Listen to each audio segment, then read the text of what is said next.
Alhamdulillahi Rabbil Alamin. Wabihi nasta'inuhu ala umuri dunya waddin.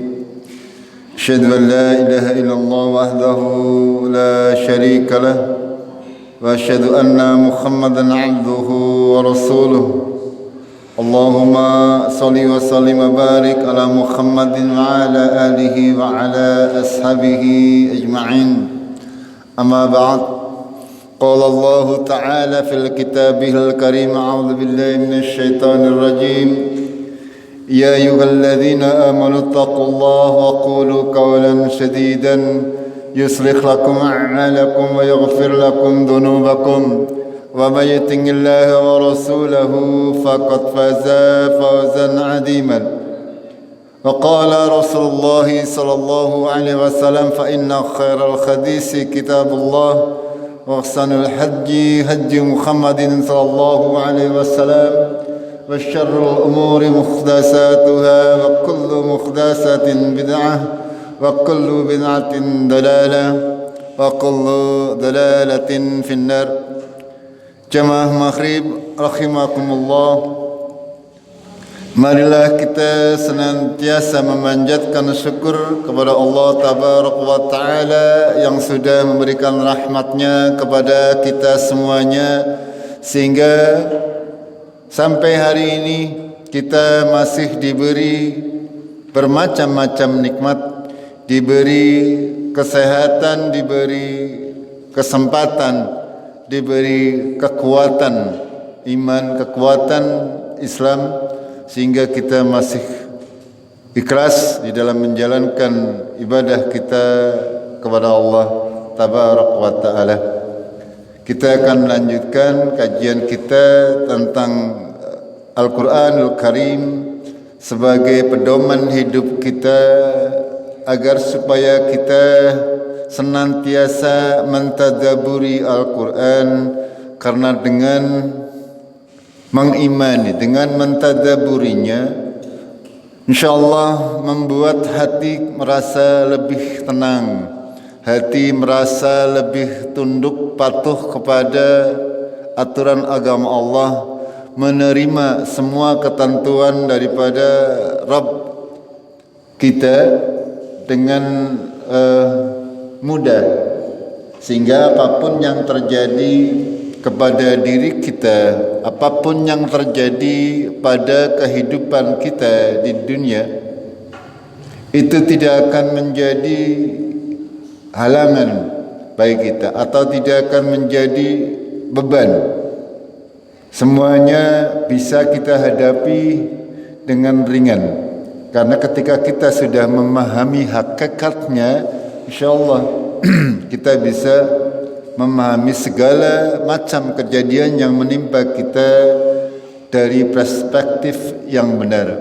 Kita akan lanjutkan, insyaallah kita akan membahas surat Al-An'am 5 ayat. Kalau nanti waktunya cukup kita tambah lagi. Kita baca terlebih dahulu agar supaya kita semakin bisa membaca Al-Quran dengan tartil, dengan senantiasa memperhatikan panjang pendeknya, dengan senantiasa memperhatikan hukum bacaannya. Kita mulai. A'udzu billahi minasy syaithanir rajim.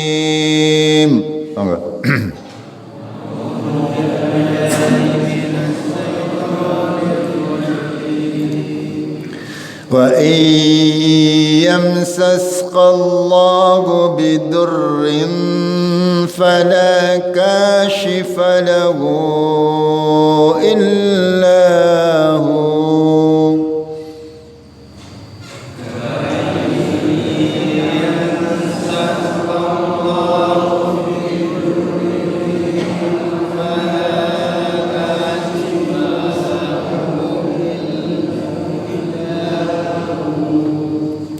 وَإِنْ يَمْسَسْكَ بِخَيْرٍ فَهُوَ عَلَى كُلِّ شَيْءٍ قَدِيرٌ.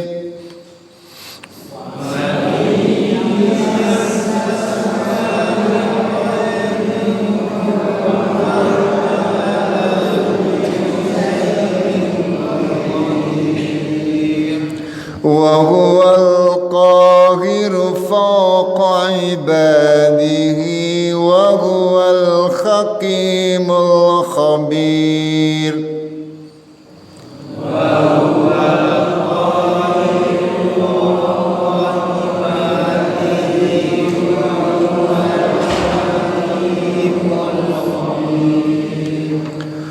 قل أي شيء أكبر شهادة قل الله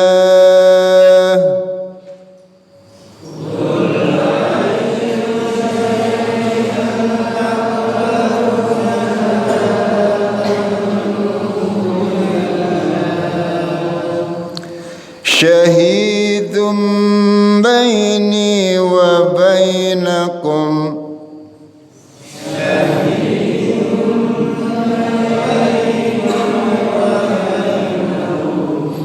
وأوحي إلي هذا القرآن لأنذركم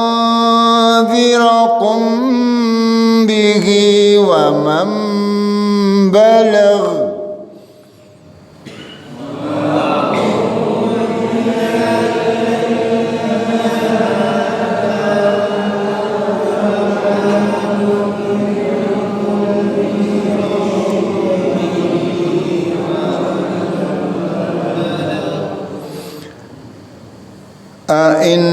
أئنكم لتشهدون أن مع الله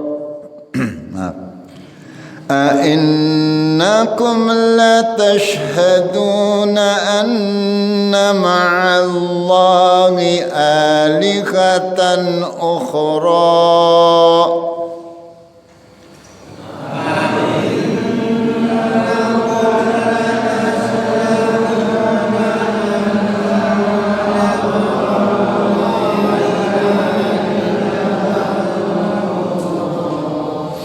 قل لا أشهد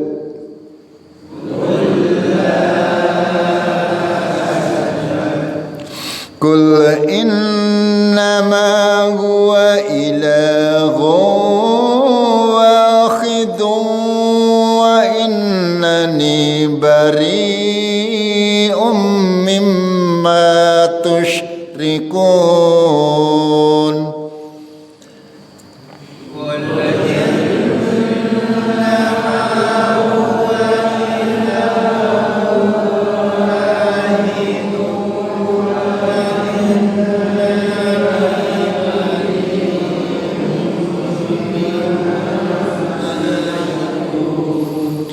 الذين آتيناهم الكتاب يعرفونه كما يعرفون أبناءهم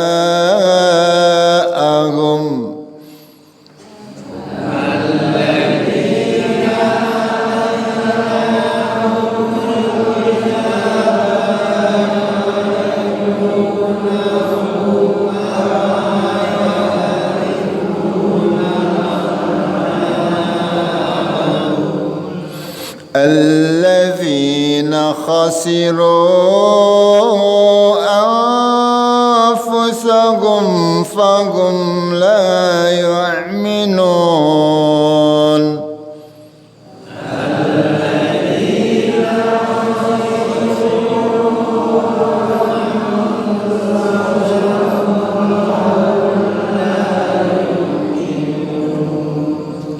ومن أظلم ممن افترى على الله كذبا أو كذب بآياته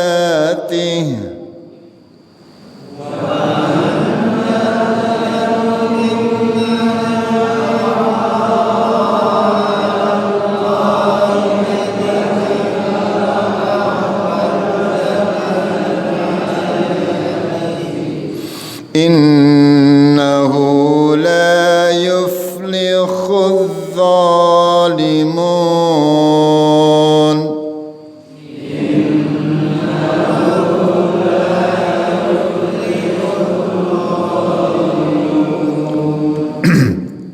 Jemaah maghrib rahimakumullah, kita ayat 17 18 pada pekan yang lalu sudah saya biar nyambung.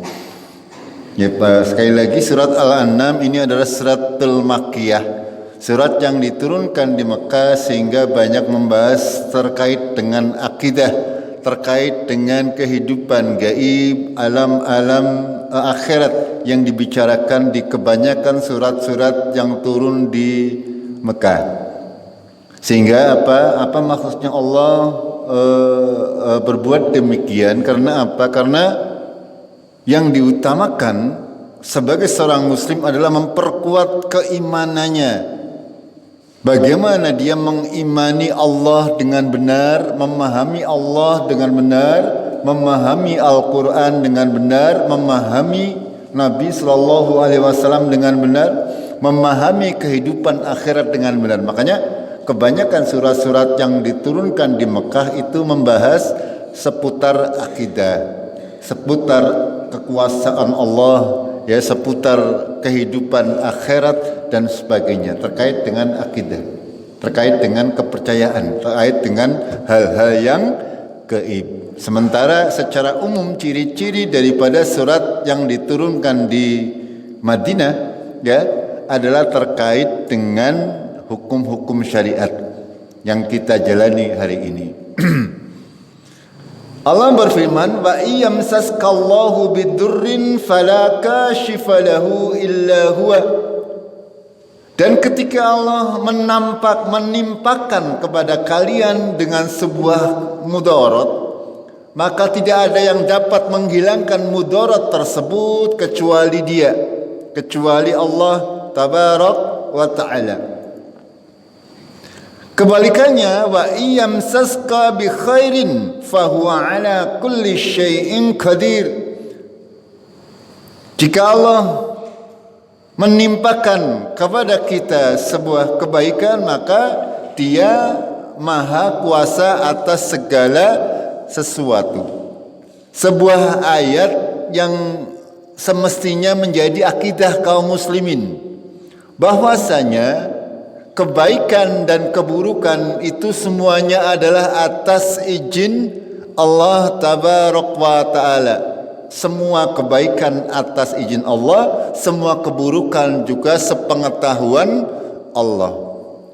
Ma asabakum min musibatin illa biidnillah. Dalam ayat yang lain Allah berfirman, apapun yang menimpa kalian dari sebuah musibah itu pasti dengan izin Allah.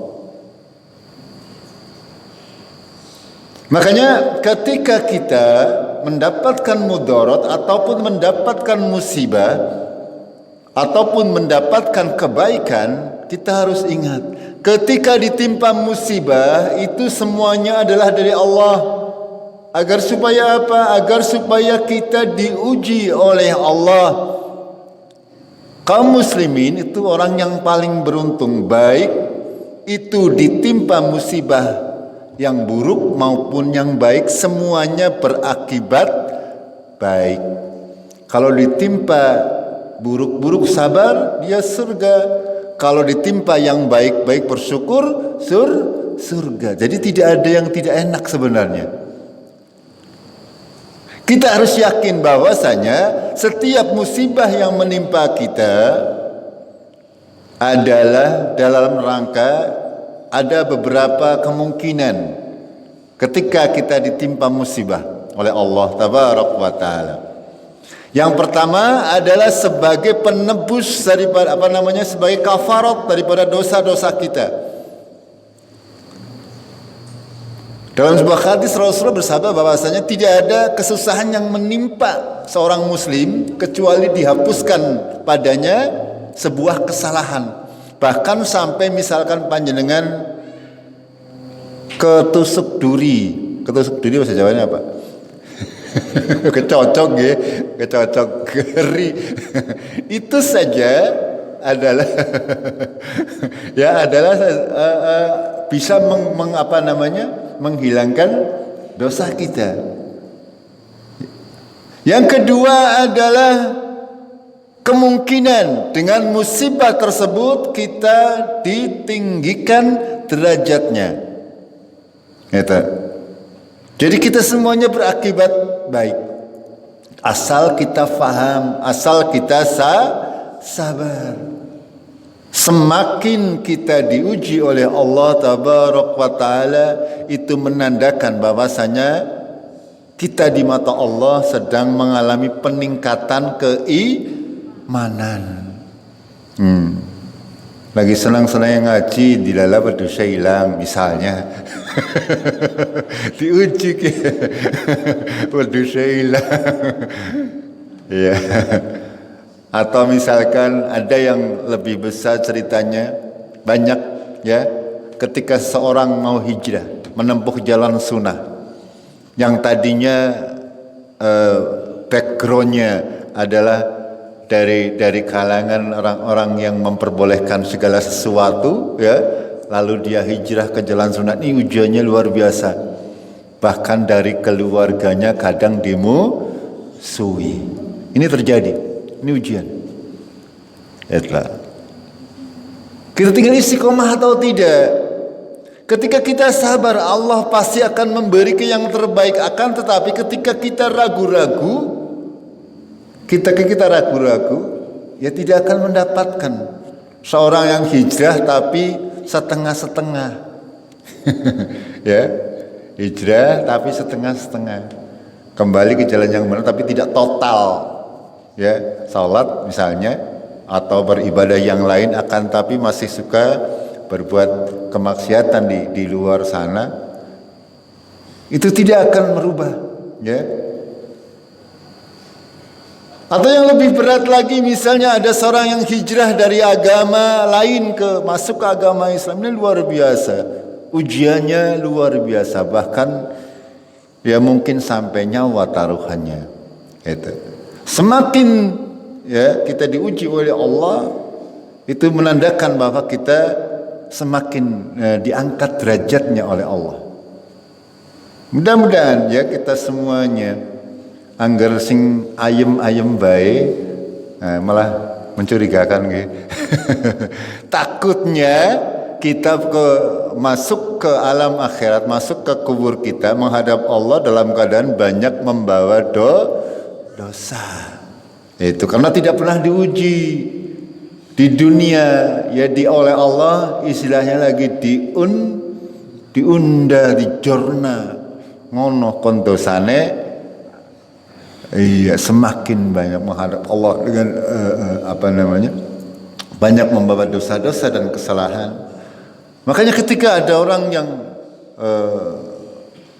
di dunia ya tidak pernah diuji dengan kesusahan ini, jangan berbangga hati, ya malah justru harusnya khawatir. Begitu juga dengan kebaikan-kebaikan yang diberikan oleh Allah Tabaraka wa Ta'ala, itu juga sebuah ujian. Innal insana khuliqa halu'a idza massahu syarra jazua wa idza massahu khairu manua. Sesungguhnya manusia itu diciptakan penuh dengan keluh kesah. Ketika ditimpa musibah, dia berkeluh kesah. Tapi ketika musibahnya diganti dengan yang baik-baik, dia manunga, getem ya, pelit. Ini disindir oleh Allah Tabaraka wa Ta'ala. Angger lagi musibah melarat ta ya gelindonga. Solo jangan paringi rezeki. Wis dewe rezeki teman, kelalen naring sing gawe urip. Itu biasa ya. Ketika lagi ditimpa musibah, ya dalam Al-Qur'an banyak disebutkan, manusia ketika berada di tengah-tengah laut, barangkali antum semuanya ada yang pernah mengalami, pernah naik pesawat ataupun naik kapal laut, ya, terus ditimpa musibah, misalnya diterpa gelombang.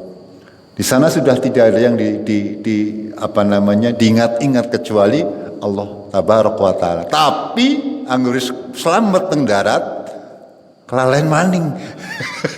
Gini betul. Itu seperti itu. Ya ketika kita sedang ditimpa, saya pernah mengalami ketika naik pesawat, rupanya di dalam pesawat itu sana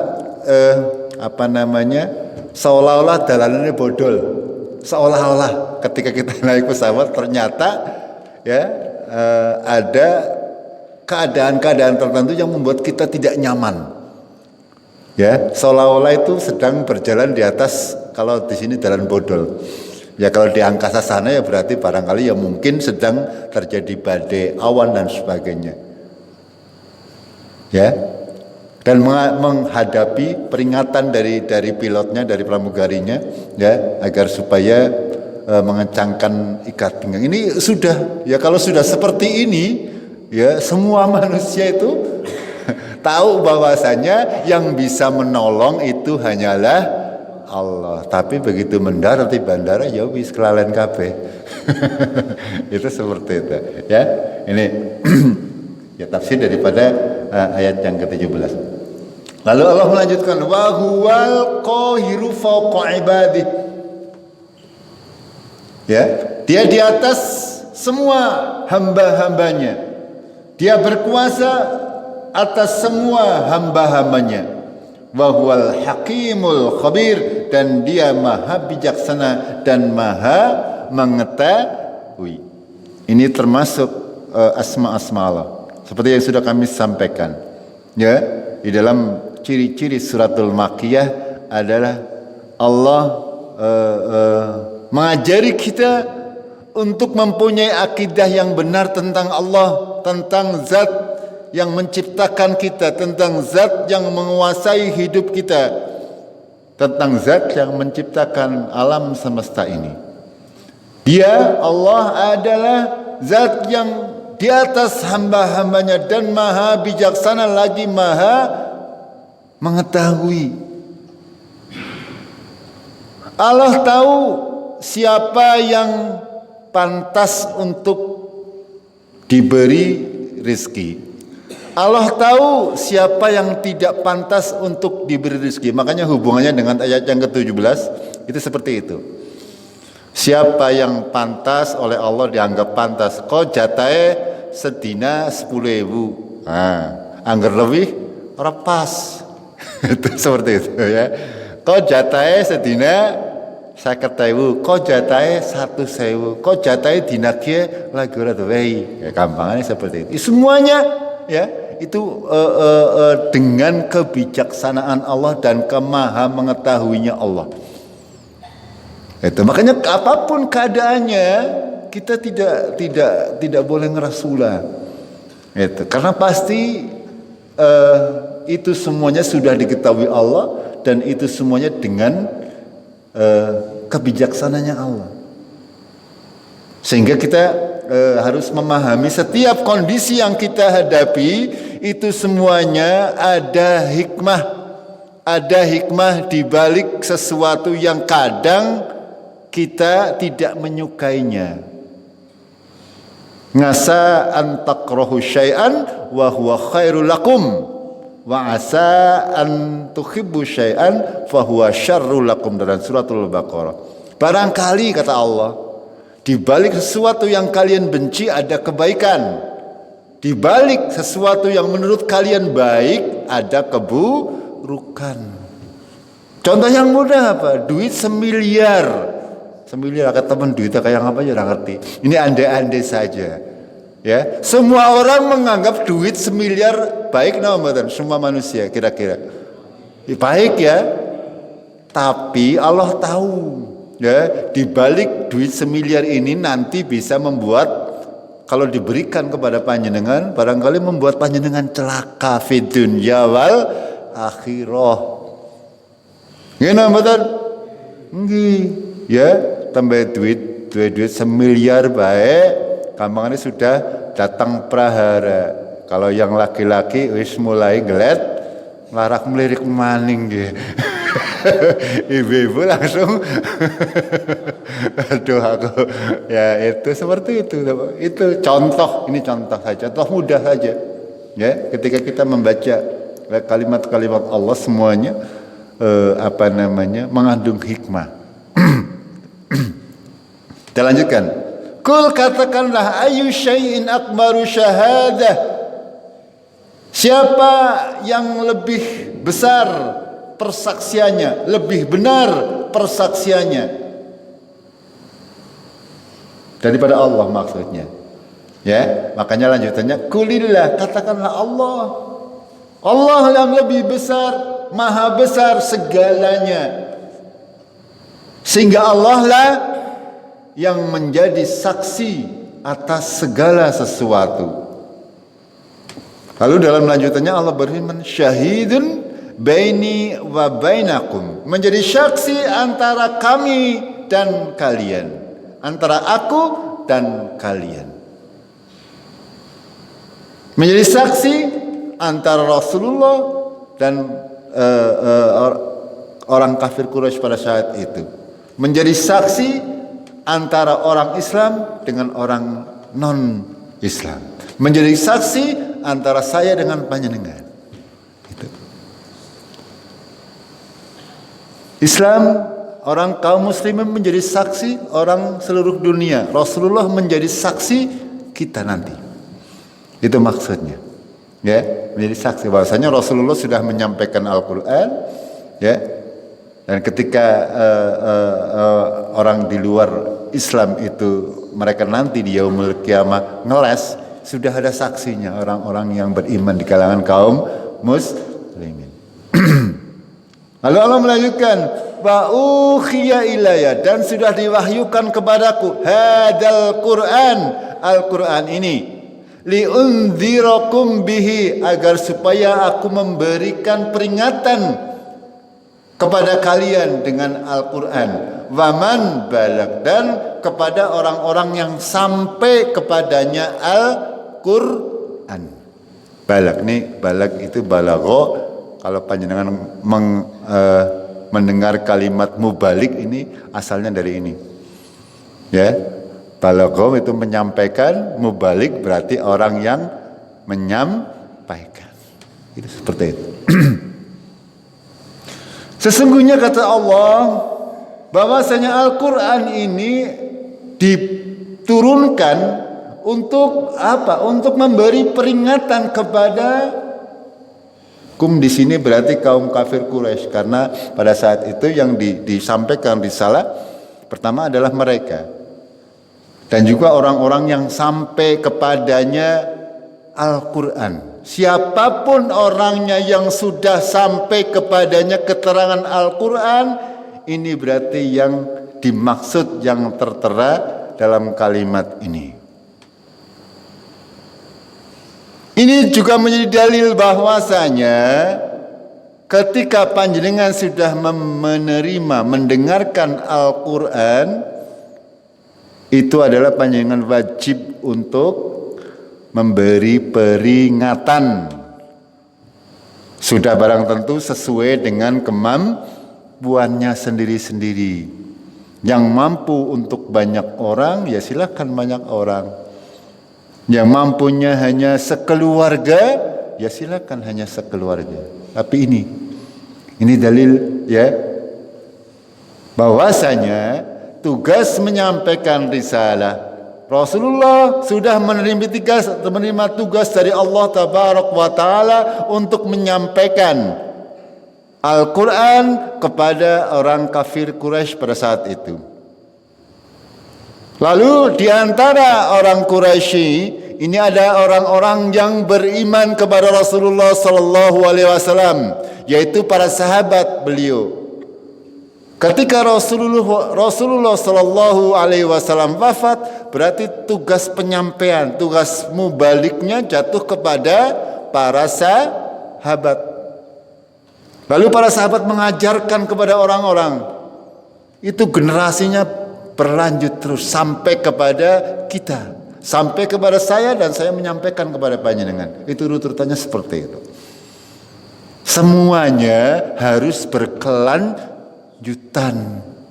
Karena ini perintah dari Allah Tabarak wa Ta'ala, agar supaya liundirakum bihi wa man balag, supaya aku memberi peringatan kepada kalian dengan Al-Quran dan kepada orang-orang yang sampai kepadanya Al-Quran.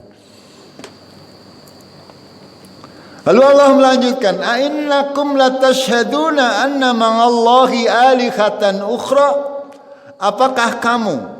Apakah sesungguhnya kalian ini menyaksikan bahwasanya ada Tuhan-Tuhan selain Allah, Tuhan-Tuhan bersama Allah, Tuhan-Tuhan yang berhak disembah bersama Allah? Ini pertanyaan kepada orang kafir.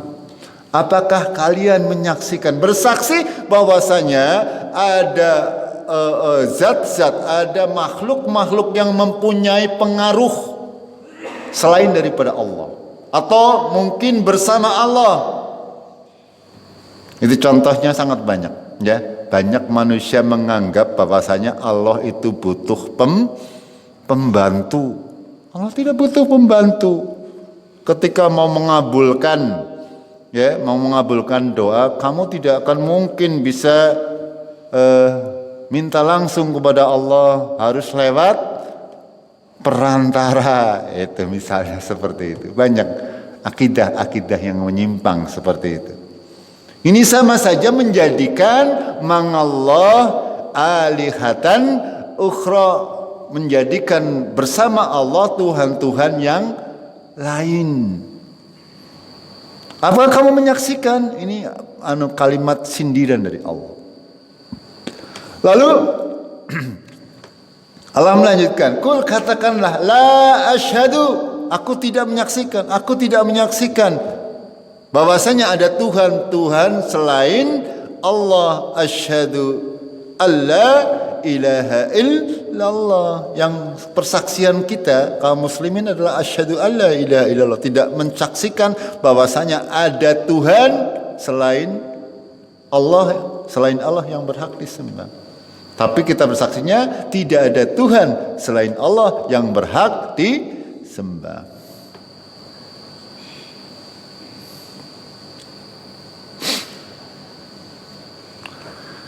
Lalu dilanjutkan, "Qul, katakanlah, innama, sesungguhnya, huwa, dialah Allah, ilahu wahidun, Tuhan yang satu, wa innani, sesungguhnya aku, bariun, berlepas diri, mimma tusyrikun, dari apa-apa yang kamu sekutukan." Ini juga akidah, permasalahan akidah. Kita harus meyakini bahwa Allah itu adalah ilahu wahid. Tidak ada duanya, tidak ada sesuatu pun yang menyamainya. Ada sebuah pertanyaan, ya, kemarin di lewat WA, Japri jaringan pribadi, ya, dari jaringan pribadi, artinya sama dengan kita SMS-an. Ada pertanyaan seperti ini, saya terkadang memikirkan Allah kue gedene sepira, arsy kue gedene sepira, terus kursi kue gedene sepira, saya dosa apa tidak? Atau terkadang mungkin panjenengan pernah berpikir, ya, setiap sesuatu di dunia ini pasti ada penciptanya, ya. Semuanya, laptop ada yang membuat, korek ada yang membuat, bendera semuanya ada yang membuat, manusia ada yang membuat, langit dan bumi ada yang membuat. Lalu mungkin suatu saat panjenengan sing gawe Gusti Allah sapa. Mungkin terbersit seperti itu. Ini saya jawabnya, itu manusiawi ketika kita terlintas sepintas, ya, berpikiran seperti itu manusiawi. Akan tetapi, ya, ketika hal tersebut terlintas di pikiran kita harus hilangkan hal tersebut, karena itu adalah bisikan syaitan. Allah itu laisa kamislihi syai'un. Allah itu tidak ada sesuatu yang menyamainya. Walam yakul lahu kufuwan ahad, tidak ada sesuatu yang setara dengan dia. Bagaimana kita bisa membayangkan Allah seberapa besar? Bagaimana? Karena apa? Allah wasi'a kursiyuhus samawati wal ard. Luas kursinya seluas langit dan bumi. Bagaimana kita bisa mengira-ira luasnya langit dan bumi? Sampai sekarang kita tidak tahu, ngukure bae bingung. Gini betul? Itu langit dan bumi kalau kita ukur ya orang tayang, tidak sampai otak kita. Karena kita la ilma lana illa ma'alam tanah. Seperti kata para malaikat. Tidak kita mengetahui sesuatu kecuali kita diajari oleh Allah akan sesuatu. Kita bisa membayangkan binatang misalnya karena sudah ada memori di sini. Tapi kalau Allah tidak ada. Allah tidak menggambarkan rupanya, bentuknya, tangannya, kakinya seperti apa. Karena Allah mengatakan laisa kamitslihi syai'un. Ketika Allah mengatakan yadullah, tangan Allah, panjenengan jangan menganggap tangan Allah kayak gini. Itu. Karena Allah itu tidak sama dengan makhluknya. Begitu juga dengan penyalaan tadi, ya. Bagaimana mungkin kita bisa menggambarkan sesuatu yang tidak ada dalam otak kita? Tidak bisa. Luas langit dan bumi yang bersepira, padahal kursi ini luasnya seluas langit dan bumi. Itu belum lagi arsy itu juga sama. Menurut kata ulama, ya, yang namanya arsy itu namanya kursi Allah itu seluas langit dan bumi. Langit dan bumi dibandingkan kursi Allah itu ibarat sebutir kelereng di tengah-tengah lapangan, gitu. Ya, sebutir kelereng di tengah lapangan yang luas. Itu perbandingan langit dan bumi dengan arsy. Begitu juga perbandingan antara kursi dengan kursi, dengan kursinya Allah. Perbandingan kursi dan arsy juga seperti itu. Arsy itu kalau kita bandingkan di dunia kita adalah ibarat kelereng nang lapangan sing sangat luas. Itu perbandingan. Tapi ketika kita mau menghitung ya tidak mungkin bisa. Terbayang juga tidak bisa. Membayangkan seberapa besarnya juga tidak bisa. Ya kita segeden-gedennya ya paling bisa membayangkan ya apa sih? Itu kemampuan otak kita. Itu ya.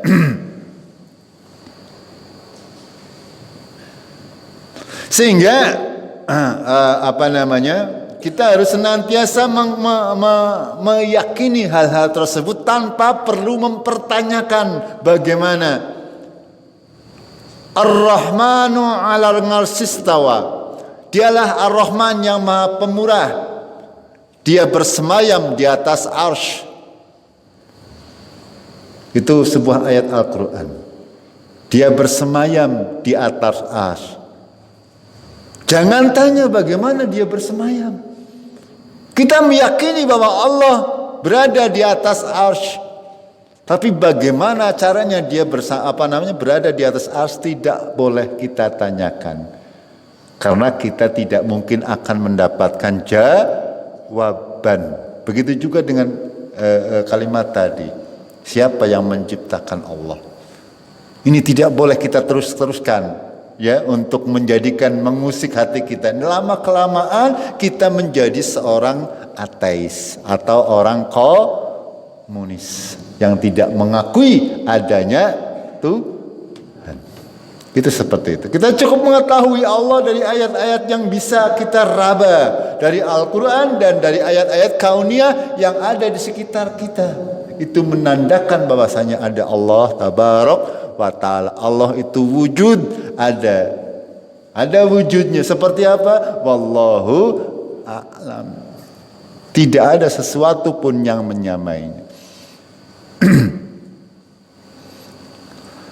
Lalu kita lanjutkan ayat 20. Alladzina atainahumul kitab. Orang-orang yang sudah diberi kitab. Orang-orang dahulu yang diberi kitab oleh Allah Tabaraka wa ta'ala.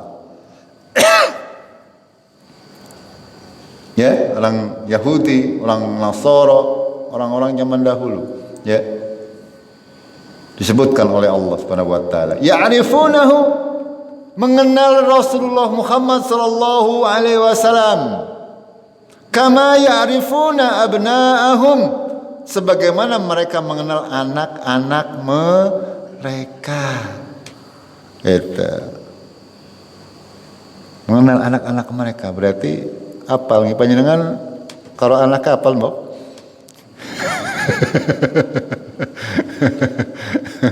Iya. Itu gerana wong tua sing ora apal karo anake ya.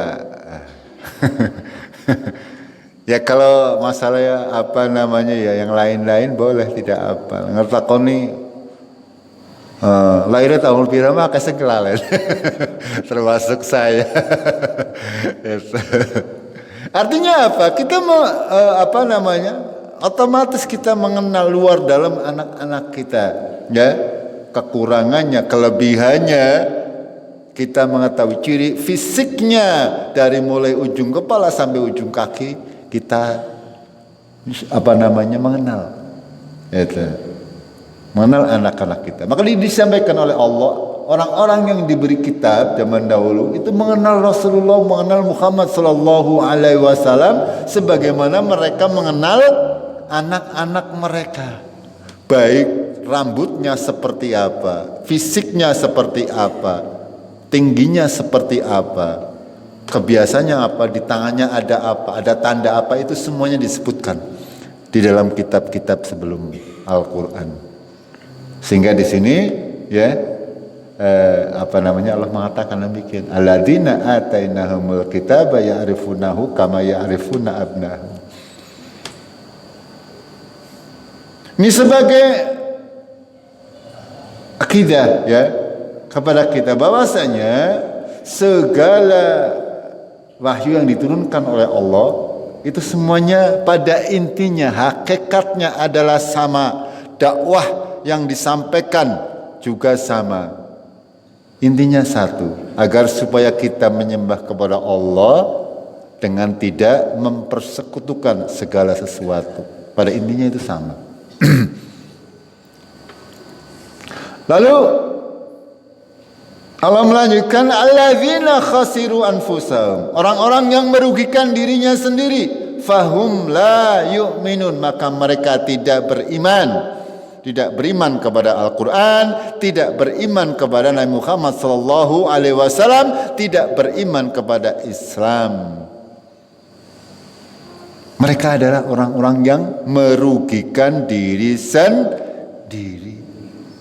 Sudah diserikan peringatan, sudah diberikan hidayah, akan tapi mereka tidak mau beriman. Ya silakan saja.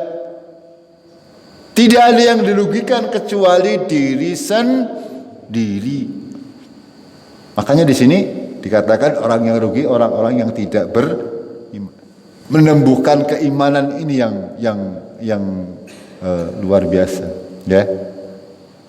Makanya kedudukannya lebih tinggi daripada muslim. Orang mukmin itu kedudukannya lebih tinggi dari seorang muslim. Muslim kan tunduk patuh, ya. Kalau iman sudah menyangkut di dalam hatinya. Kalau muslim mungkin geleme karena wedi, karena isin, karena rikuh. Tapi kalau iman maunya itu karena dorongan hati. Itu perbedaannya.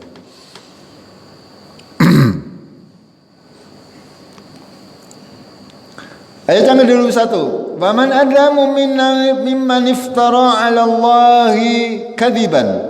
Siapa yang lebih zalim daripada orang-orang yang mengada-adakan atas Allah kadiban, dusta. Kedustaan atas nama Allah. Siapa yang lebih zalim daripada orang-orang tersebut? Orang-orang Ahlul Kitab, orang-orang Yahud dan Nasara, mereka merubah-rubah Alkitab dengan tangan mereka sendiri, lalu mengatakan hada min indillah wa ma huwa bin indillah. Itu mereka mengatakan ini wahyu dari Allah, padahal itu bukan wahyu dari Allah. Ini kitab yang asli, padahal bukan. Ini yang benar, padahal bukan. Siapa yang lebih zalim dari orang-orang yang mempunyai kelakuan seperti itu? Dan ini ditiru oleh kaum muslimin. Ya, sayangnya banyak yang meniru, karena Al-Quran itu sudah digaransi oleh Allah, inna nazzalna dzikra wa inna lahu lahafidun. Sesungguhnya kami yang menurunkan Al-Quran dan kami akan menjaganya, sehingga Al-Quran tidak akan bisa berubah sampai akhir zaman. Tapi apakah itu tidak menutup kemungkinan Al-Quran itu untuk diselewengkan? Tidak. Walaupun Al-Qurannya tidak berubah, yang berubah apanya? Yang berubah pemahamannya, penafsirannya. Ini, ya, sehingga dirubah-rubah sesuai dengan kemauannya sendiri. Kalau Ahlul Kitab, mereka langsung dirubah, kitabnya dirubah-rubah sendiri, ya. Misalnya Nabi Isa yang tidak pernah mengatakan dirinya adalah Allah, di kitab yang dirubah itu sudah menyatakan dirinya Allah. Itu seperti itu. Keturunan-keturunannya dirubah-rubah oleh orang-orang yang jahil pada saat itu, dan dipercaya sampai hari ini. Kenapa demikian? Semuanya atas izin Allah, agar menjadi apa? Menjadi hikmah, menjadi pelajaran bagi kita. Dan untuk Al-Quran yang terakhir tidak diizinkan oleh Allah untuk dirubah sehuruf pun sampai hari kiamat. Ketika ada orang yang mau merubah Al-Quran, itu dijaga oleh Allah Tabaraka wa Ta'ala. Setiap generasi itu senantiasa ada orang-orang yang diberi kemampuan oleh Allah untuk bisa menghafal Al-Quran dari bacaannya. Ya, orang yang sudah hafid Al-Quran, panjenengan misalnya membaca wa huwal hakimil khabir, sudah tahu bahwa itu salah. Ya, misalnya salah membaca dhammah menjadi kasroh atau dhammah menjadi fathah. Itu para hafiz Al-Quran sudah paham. Panjenengan membaca akbaro misalnya di sini, langsung salah, kudune baru. Itu karena berbeda makna. Itu. Allah senantiasa menjaga agar supaya Al-Quran itu tidak bisa dirubah-rubah, akan tetapi syaitan tidak kurang akal. Ya, kurang akal. Ya, terjemah atau penafsirannya. Kalau terjemahannya mungkin masih susah juga, penafsirannya kadang-kadang seperti itu. Ya, maksudnya harusnya ditafsiri seperti ini, ditafsiri lain dan disebarkan kepada orang awam. Sehingga contoh tadi, Ar-Rahmanu 'alal 'arsy istawa, Allah itu bersemayam di atas arsy.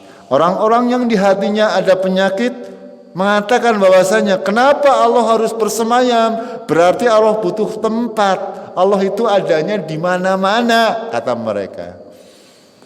Allah itu ada di mana-mana. Berarti nang WC ya anak Allah, padahal Allah Maha Suci.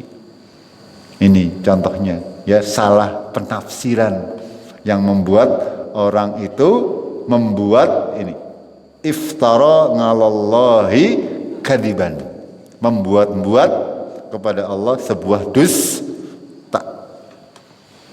Ini au kadzdzaba bi ayatihi, atau mendustakan ayat-ayatnya, tidak mengimani ayat-ayat Allah Tabaraka wa Ta'ala. Diberitahukan oleh Allah bahwasanya besok setelah mati kalian akan dibangkitkan kembali. Alah jere sapa?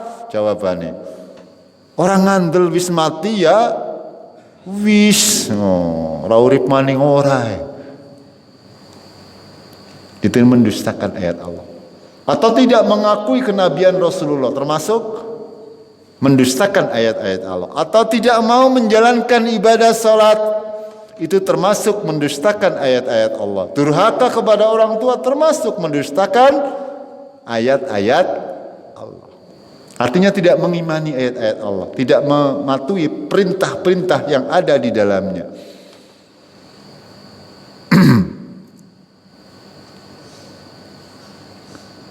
Dan di sini Allah memulai dengan waman adlam, siapa yang lebih zalim. Ini semuanya adalah kezaliman, dan kezaliman yang paling besar adalah kesyirikan. Itu syirikan yang paling besar. Di akhirnya Allah berfirman, innahu la yukhlifud zalimun. Makanya di sini Allah berfirman, sesungguhnya tidak akan beruntung orang yang zalim. Orang-orang yang mendustakan ayat-ayat Allah, orang-orang yang membuat kedustaan atas nama agama. Ini termasuk di dalamnya orang yang membuat kedustaan atas nama Allah. Ya, membuat kedustaan atas nama agama. Membuat acara-acara yang tidak pernah dicontohkan oleh Rasulullah atas nama agama. Padahal tujuannya mau apa? Ngelet fulus. Itu ngelet fulus tujuannya. Siapa lebih zalim sahabat?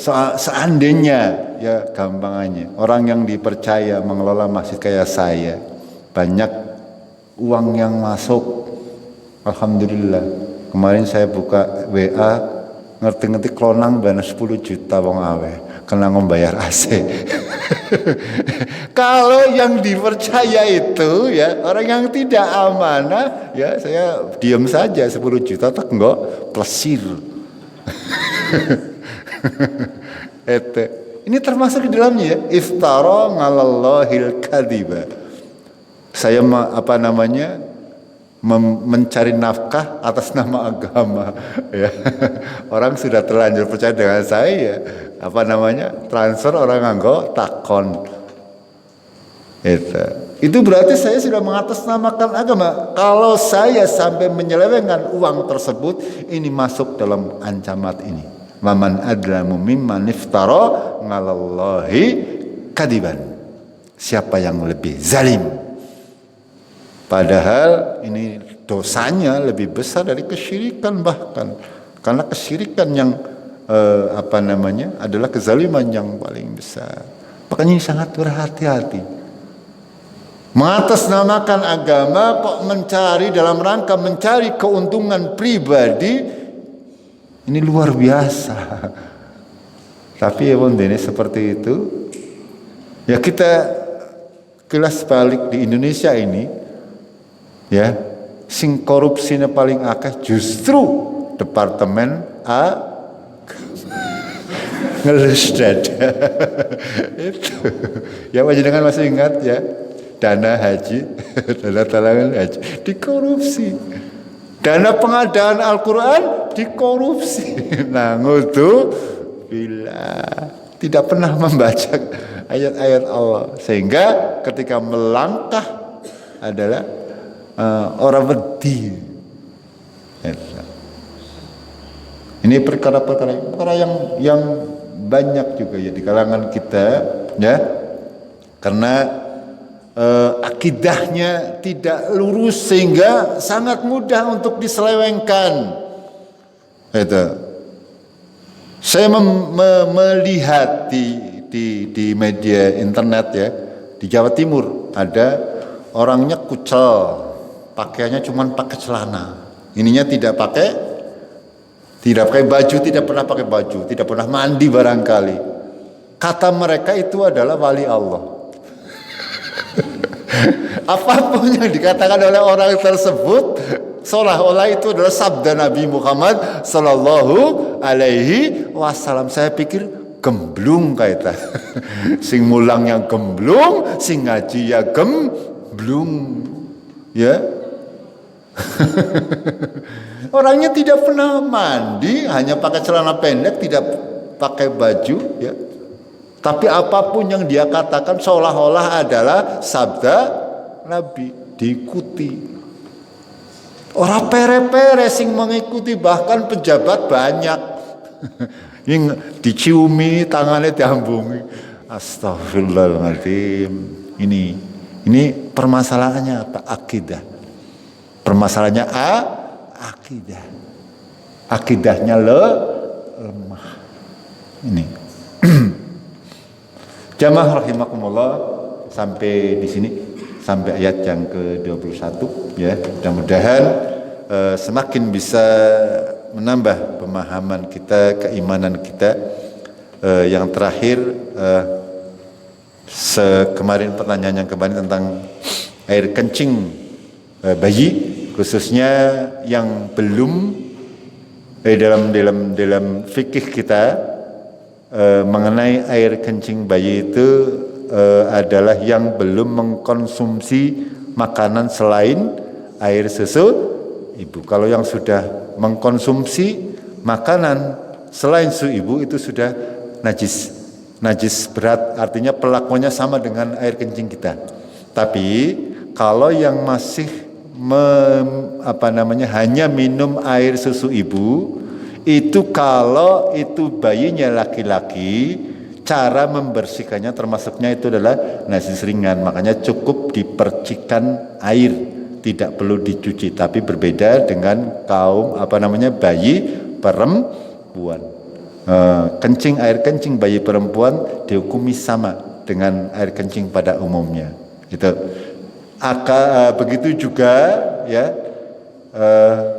Ketika kita mempunyai anak yang suka ngompol, ini harus hati-hati. Ya, kemarin kita bahas mengenai orang-orang yang dihazab di dalam kuburnya karena air kencing ini. Air kencing itu najis. Cara menghilangkannya adalah dengan menghilangkan sifat-sifat tersebut. Ya, baik itu dengan cara dicuci, ya, atau digosok dan sebagainya. Hanya perbedaannya kalau pada bayi laki-laki yang kurang dari 2 tahun yang hanya masih meminum air susu ibu, itu cukup dipercikan dengan air. Dipercik, tidak perlu dicuci, itu sudah mensucikan. Tapi kalau selain itu harus dicuci atau dikucek. Itu. Begitu juga kalau terjadi kepada ngompol tadi, ya. Berarti panjenengan harus berhati-hati. Kalau misalnya ngompolnya di kasure abot, musim udan maning. Itu. Ya setelah dilap, ya caranya. Setelah dilap kira-kira sudah tidak mampu, tapi tetap saja karena ompol biasanya tetap mampu singgi. Itu usahakan kita agar supaya kita tidak terkena najis, ya jangan dulu dipakai. Ya, karena takutnya kalaupun terpaksa dipakai, panjenengan harus paham bahwasanya pakaian yang menyentuh itu berarti ada terkena najis. Berarti tidak boleh dipakai untuk sholat. Ini yang harus kita perhatikan. Ya, masalah air kencing ini, agar supaya kita semakin hati-hati, karena kita tahu barang siapa tidak hati-hati akan ada azab kubur dikarenakan air kencing. Paham nggih? Ya ibu-ibu maupun bapak-bapak, ya tidak harus ibu-ibu juga, bapak-bapak juga harus tahu. Itu bahwasanya air kencing ini najis, ya, yang terkena ketika kasurnya sudah dilap terus lama kelamaan hilang nggih baunya. Nah, itu sudah suci kembali. Nah, masalah. Ya kalau sudah kering, ya, permasalahannya ngompolnya itu. Makanya ketika punya anak yang ngompol, ya hati-hatilah. Pada intinya hati-hati. Jangan sampai misalnya pakaian kita tidur terus kena bekas ompol lalu dipakai untuk sholat, itu tidak sah. Ya, karena air kencing tersebut adalah najis yang harus dibersihkan. Begitu nggih? Mudah-mudahan mengandung hikmah. Kalau ada pertanyaan, insyaallah di kajian yang malam Jumat lagi ya kita akan bahas. Kita akhiri dengan kafaratul majlis. Subhanakallahumma wa bihamdik asyhadu an la ilaha illa anta astaghfiruka wa atubu ilaik. Assalamualaikum warahmatullahi wabarakatuh.